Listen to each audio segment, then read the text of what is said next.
अस्सलामुअलैकुम एवरीवन, कैसे हैं आप सब लोग। उम्मीद करती हूँ कि आप सब लोग ठीक ठाक होंगे।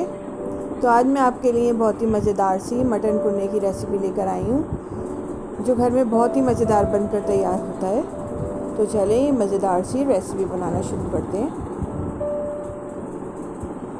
आज हम मज़ेदार सा मटन कुन्ना मिट्टी की हांडी में बनाएंगे। ज़रूरी नहीं कि आपके पास मिट्टी की हांडी हो तो ही आप कुन्ना बना सकते हैं। आप रेगुलर जिसमें अपना खाना बनाते हैं आप उसमें भी बना सकते हैं। तो सबसे पहले हम इसके अंदर, ये मेरे पास हाफ केजी मटन है, इसको ऐड करूँगी।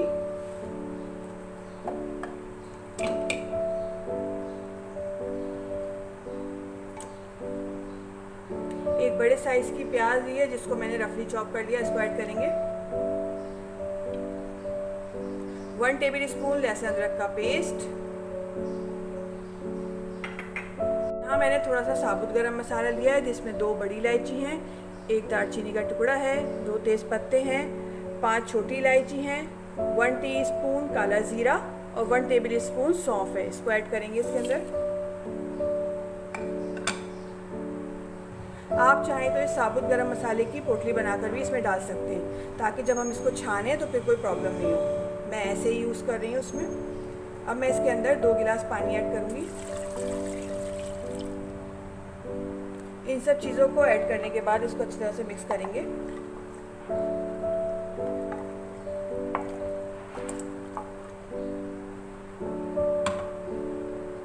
बॉईल आने तक इसको हाई फ्लेम पे पकाएंगे। देखिए इसमें अच्छी तरह से बॉईल आना शुरू हो गया है। अब मैं इसके अंदर 1 टीस्पून नमक ऐड करूँगी। मिक्स करेंगे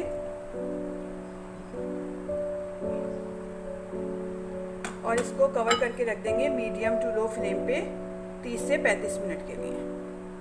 गोश्त को बॉईल होते हुए आधा घंटा हो गया है, चले देखते हैं। इतनी अच्छी खुशबू आ रही है इसमें से मसालों की। अब हम क्या करेंगे कि इसमें से गोश्त निकाल लेंगे और यखनी को छान लेंगे। यहाँ से मैं गोश्त निकाल लेती हूँ। ये देखिए सारा गोश्त मैंने निकाल लिया है। अब हम यखनी को छान लेते हैं। अब यहाँ मैंने एक स्ट्रेनर रखा है, इसके अंदर मैं यखनी को छान लूँगी और बाकी का जो ये बच गया है इसको हम डिस्कार्ड कर देंगे। अब यहाँ मैंने एक पतीली रखी है, इसके अंदर मैं 1 कप घी ऐड करूँगी, क्योंकि कुन्ना जो है वो घी में ही बनता है। और अगर आपके पास देसी घी है तो फिर क्या ही बात है। 1 कप घी डाल के मैंने इसको गर्म होने के लिए रख दिया है। घी गर्म हो गया है। मैंने ये 2 दरमियानी साइज़ की प्याज़ें ली हैं जिनको मैंने चॉप कर लिया। इसको इसमें डालेंगे। हल्का सा फ्राई करेंगे, ज़्यादा गोल्डन ब्राउन नहीं करना है।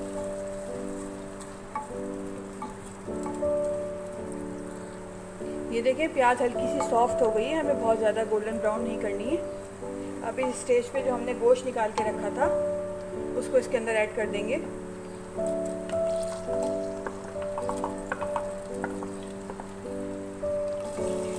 थोड़ा सा फ्राई करेंगे। फ्लेम मैंने मीडियम ही रखी हुई है। गोश्त डालने के बाद मैं इसके अंदर 1 टीस्पून लहसुन अदरक का पेस्ट ऐड करूँगी। लहसुन अदरक का पेस्ट डालने के बाद इसको 1 मिनट के लिए हाई फ्लेम पे भूनेंगे। क्योंकि गोश्त को हमने अभी तक भूना नहीं था, इसलिए मैंने इसको 1 से 2 मिनट अच्छी तरह से हाई फ्लेम पे भून लिया है। अब इसके अंदर कुछ स्पाइसेस ऐड करेंगे। 1 टीस्पून सफ़ेद ज़ीरा, 1 टेबल स्पून पिसी हुई लाल मिर्च।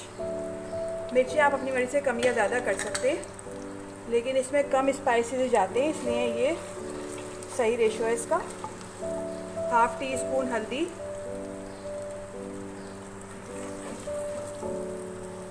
2 से 3 तेज़पत्ते लिए इनको ऐड करेंगे। हाफ टी स्पून मैं कश्मीरी लाल मिर्च ऐड कर रही हूँ, ये ऑप्शनल है। इससे कलर बहुत अच्छा आ जाता है इसलिए मैं ऐड कर रही हूँ। अगर आपके पास नहीं है तो आप इसको स्किप कर दीजिएगा। मिक्स करेंगे इन सब चीज़ों को।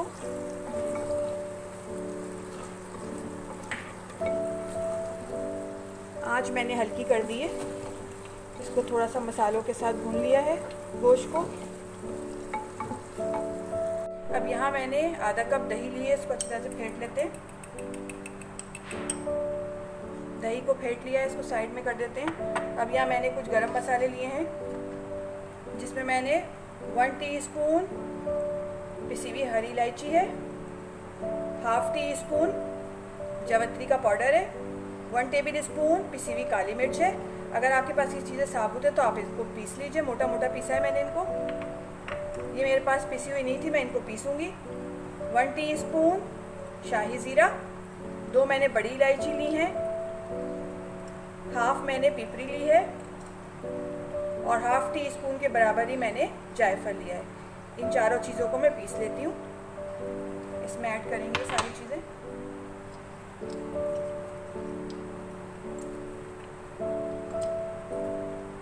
बड़ी इलायची के मैंने दाने निकाल के डाल दिए। अब इनको पीस लेते हैं।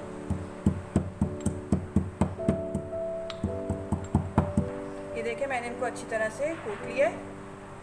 अभी जो हमने दही फेंट के रखी थी, इसके अंदर ये सारे मसाले ऐड कर देंगे।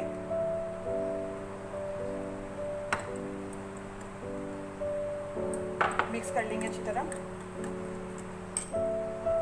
अब इस दही को हम गोश्त में ऐड कर देंगे। ऐड करेंगे इसमें।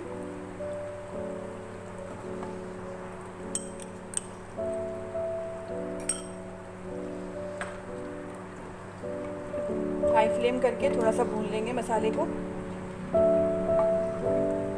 1 मिनट के लिए। दही डालने के बाद मैंने इसको 1 मिनट के लिए अच्छी तरह से भून लिया है। ये देखिए ऑयल सेपरेट हो गया है। अब हमने जो यखनी निकाल के रखी थी उसको इसमें ऐड कर देंगे। मिक्स करेंगे थोड़ा सा।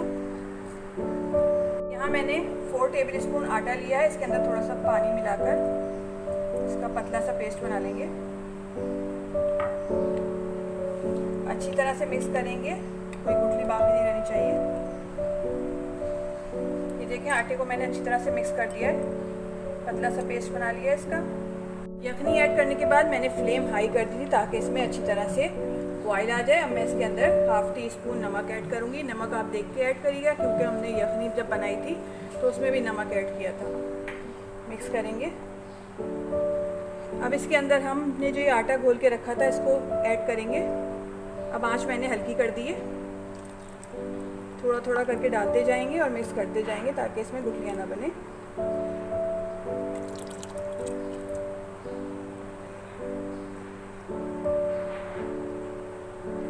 आटा डाल के मैंने इसको अच्छी तरह से मिक्स कर दिया है। अब हम इसको आधे घंटे के लिए कवर कर देंगे, हल्की आंच पे पकने के लिए रख देंगे ताकि गोश्त अच्छी तरह से सॉफ्ट हो जाए। मटन कुन्ना बनते हुए आधा घंटा हो गया है, चले देखते हैं। वाह, ये देखिए कितना ज़बरदस्त सा बनकर तैयार हुआ है